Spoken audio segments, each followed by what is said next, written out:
اعوذ باللہ من الشیطان الرجیم بسم اللہ الرحمن الرحیم وظللنا علیکم الغمام وانزلنا علیکم المن والسلوى کلوا من طیبات ما رزقناکم وما ظلمونا ولکن کانوا انفسهم یظلمون وَإِذْ قُلْنَا ادْخُلُوا هَٰذِهِ الْقَرْيَةَ فَكُلُوا مِنْهَا حَيْثُ شِئْتُمْ رَغَدًا وَادْخُلُوا الْبَابَ سُجَّدًا وَقُولُوا حِطَّةٌ نَغْفِرْ لَكُمْ خَطَايَاكُمْ وَسَنَزِيدُ الْمُحْسِنِينَ فَبَدَّلَ الَّذِينَ ظَلَمُوا قَوْلًا غَيْرَ الَّذِي قِيلَ لَهُمْ فَأَنزَلْنَا عَلَى الَّذِينَ ظَلَمُوا رِجْزًا مِّنَ السَّمَاءِ بِمَا كَانُوا يَفْسُقُونَ صدق اللہ العظیم۔ انتہائی قابل قدر سامعین کرام، سورۃ البقرہ کی آیت نمبر 57 سے 59 تک کی تلاوت کی ہے۔ بنی اسرائیل کو اللہ نے مخاطب کیا ہوا ہے، اللہ تعالیٰ اپنے انعامات گنوا رہے ہیں اور بنی اسرائیل کی ناشکریاں بھی ساتھ ساتھ گنوا رہے ہیں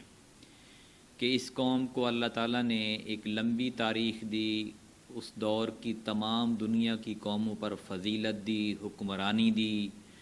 کھلے عام معجزات دکھائے، پہاڑ سمندروں میں سے راستے بنائے، پہاڑوں کے اوپر آوازیں سنائیں، اور جب یہ قوم موسیٰ علیہ السلام کے ساتھ فرعون کے لشکر کو اپنی آنکھوں کے سامنے غرق ہوتا دیکھ کر جزیرہ نما سینا میں جا کر بسی، تو وہ اس جزیرے میں ریت کے ٹیلے ہی تھے یا پتھر تھے، اور نہ کوئی وہاں پہ درخت تھے، نہ پانی کا سامان تھا۔ تو اللہ تعالیٰ نے اس قوم کے اوپر، یہ جو لاکھوں کی تعداد میں تھی، ایک ابر کا سایہ کیا، یعنی بادل چاند لا کے ان کے سروں پہ کھڑے کر دیے، جس سے ان کو دھوپ سے بچاؤ ہوتا رہا۔ دوسرا، ظاہر ہے وہاں پہ کوئی فصل نہیں تھی، کوئی جانور وغیرہ نہیں تھے جن کا یہ شکار کرتے، روزی کمانے کا کوئی ذریعہ نہیں تھا، تو اللہ تعالیٰ نے ان کے لیے من و سلوہ اتارنا شروع کر دیا روزانہ کی بنیاد پر۔ من ایک دھنیے کی طرح کا بیج تھا جو میٹھا اور کھٹا تھا، اور سلوہ جو تھا وہ ایک پرندے کا گوشت تھا۔ تو گویا ایک ایسی ڈائٹ تھی جس میں مٹھاس بھی تھی، جس میں مسالہ بھی تھا، اور جس میں جو کھٹی چیز انسان پسند کرتا ہے وہ بھی تھی۔ اور یہ تاریخ میں ہے کہ تقریباً 40 سال تک اس قوم کے اوپر من و سلوہ اترتا رہا، اور یہ گھر بیٹھے آرام سے اس کو کھاتے رہے۔ لیکن اس قوم نے پھر بھی اس کے اوپر اللہ تعالیٰ کا شکر ادا نہیں کیا، ناشکری شروع کر دی، اور موسیٰ علیہ السلام سے اور طرح طرح کے مطالبے شروع کر دیے۔ پھر دوسری بات ان آیات میں یہ کی گئی ہے کہ اس قوم کو یہ حکم ملا کہ آپ نے فلاں شہر کو فتح کرنا ہے، اور اس شہر کو جب آپ فتح کریں گے تو آپ نے اس میں منکسرانہ، عاجزانہ انداز میں داخل ہونا ہے، تکبرانہ انداز میں داخل نہیں ہونا، اور وہاں کی آبادی پر ظلم و ستم نہیں کرنا بلکہ رحم و کرم کرنا ہے۔ لیکن انہوں نے اس اللہ تعالیٰ کے اس فرمان کو بدل دیا، اور اس آبادی کے اوپر انہوں نے اتنا زیادہ ظلم و ستم کیا، وہاں پہ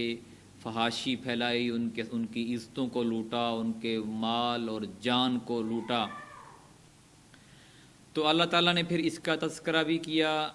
قرآن پاک میں کہ یہ دیکھو کہ میں تمہارے اوپر کتنا مہربان ہوں، اور تمہارے جو رویے ہیں وہ کیسے رہے ہیں میرے ساتھ۔ ان تین آیات میں یہ دو ہی پیغام جو ہیں وہ اللہ تعالیٰ نے ہمیں بتائے ہیں۔ ان کا ہم ترجمہ پڑھتے ہیں، پھر مزید اس کا خلاصہ ہوگا۔ اور ہم نے تم پر بادلوں کا سایہ کیا، اور ہم نے تم پر من و سلوہ نازل کیا، کھاؤ وہ پاکیزہ چیزیں جو ہم نے تمہیں عطا کی ہیں، اور انہوں نے ہمارا کوئی نقصان نہیں کیا بلکہ وہ اپنی جانوں پر خود ہی ظلم کرتے رہے۔ اور جب ہم نے کہا کہ اس بستی میں داخل ہو جاؤ، اور جہاں سے چاہو با فراغت کھاؤ، اور دروازے میں سجدہ کرتے ہوئے داخل ہو جاؤ،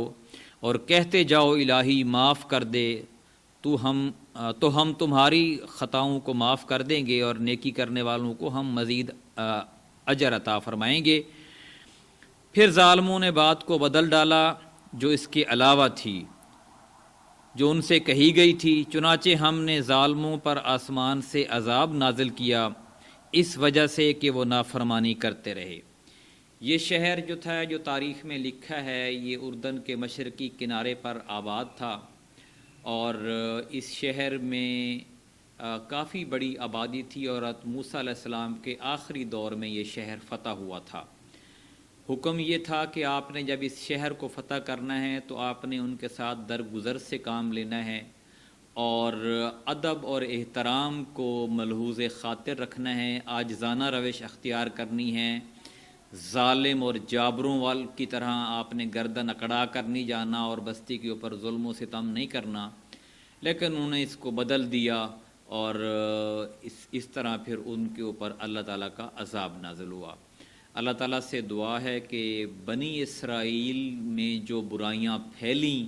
اور جو نبی کریم صلی اللہ علیہ وسلم نے فرمایا کہ جو بنی اسرائیل میں عادتیں برائیاں آئی ہیں وہ میری امت میں بھی ضرور آئیں گی آخر میں، اور اگر جیسے بنی اسرائیل اگر گوہ کی کھڈ میں گئی ہے تو میری امت بھی اسی طرح گوہ کی کھڈ میں جائے گی۔ اللہ تعالیٰ سے دعا ہے کہ ہمیں ان برائیوں سے بچائے اور اپنے راستے پر جو قرآن پاک کا سیدھا راستہ، اس پر عمل کرنے کی توفیق عطا فرمائے۔ جزاک اللہ۔